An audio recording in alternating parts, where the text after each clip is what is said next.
These attacks involve a minor, and they're completely false and untrue.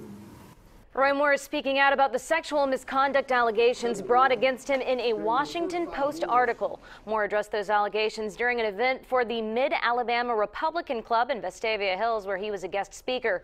CBS 42 News reporter Matt Fernandez has all the details.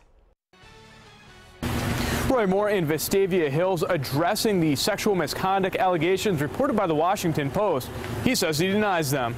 Saturday morning, Roy Moore pulling up to Vestavia Hills Library for the Mid-Alabama Republican Veterans Day event, where he was asked about the sexual misconduct allegations reported in the Washington Post. We'll take these issues inside.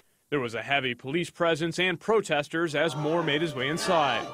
Moore, the guest speaker for the event. He was our next United States Senator, Roy Moore. First, Moore honored the veterans.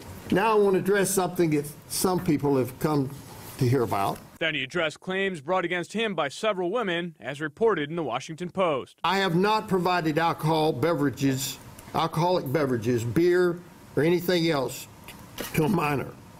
I have not been guilty of sexual misconduct with anyone.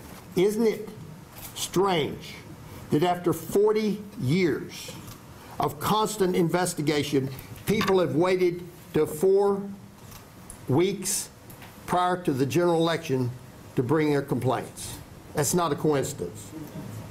It's an intentional act to stop a campaign. There were those against Moore Saturday. I believe the women who have come forward, and I think that Roy Moore should not be our next senator. And some Republicans tell me they're sticking with their candidate. Still wholeheartedly support Judge Roy Moore.